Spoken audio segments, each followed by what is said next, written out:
Hey everyone, welcome back to the Political Mechanic, where we take apart society and government to see what makes freedom run or stall.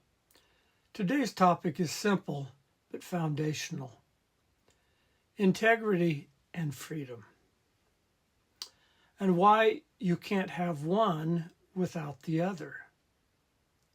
Let's start with an old story. Let's start with Daniel in Babylon, which we talked about earlier. He was a prisoner in a foreign empire, surrounded by pressure to conform, but he refused to eat the king's food. Why? Because he believed in a code, a law, one that came from outside himself, a law given by God through Moses. Daniel didn't invent it. He didn't adjust to it to fit the moment. He submitted to it, and that's integrity. Here's the key idea. You can't have integrity if you make up your own rules. If your values shift with your mood, that's not character, that's preference. So where do real, unchanging standards come from? They come from one of two places. The first is traditional Christianity, where God is the same yesterday, today, and forever, and therefore so are the laws of the universe he created.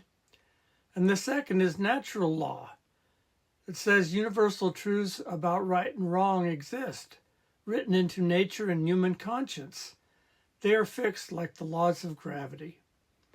These are the foundations Jefferson wrote about in the Declaration of Independence, where he said the laws of nature and of nature's God. But here's the problem. Today, those foundations are crumbling. Yes, about 68% of Americans identify as Christians, but fewer hold to traditional beliefs of an unchanging God. And belief in natural law? Few have any idea what it means, even though it guided the thinking of our founding fathers. So how do we measure worldviews now? Well, we can consider voting patterns. Half of the country votes Republican, a party that, at least in principle, aligns with natural law and traditional Christianity, at least most of the time. The other half lean toward a worldview based upon subjective truth, a truth that fits their image of what reality should be. One could say this type of truth is actually rebellion against reality, usually cloaked in compassion, but it is rebellion against reality. So here's what that looks like. A belief in more than two genders, wealth taken by government by force as a proper role of government, government as the ultimate problem solver, parents are sidelined in education, even called domestic terrorists, trust in the state over the family and the individual, denial of cause and effect, open borders, and truth as personal opinion. That's not just policy that doesn't work. That's philosophy that's defective. It's relativism.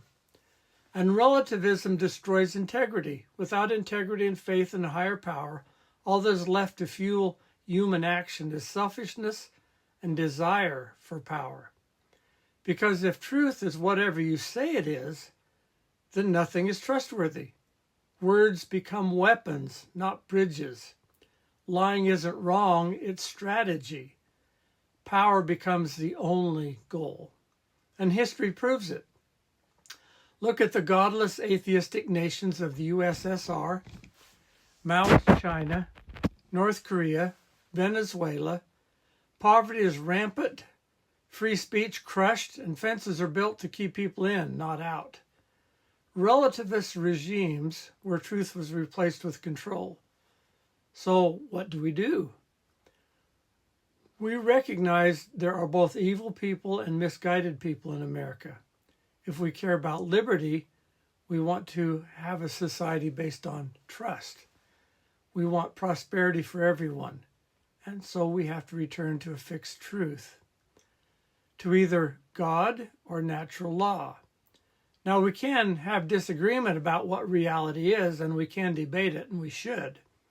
But freedom requires that we accept the idea a single reality exists, even though our impression of it may be different. Freedom cannot exist otherwise. Freedom requires integrity. Integrity requires truth. Not your truth, not my truth, the truth. Thanks for watching The Political Mechanic, and if this message resonates, like, share, and subscribe.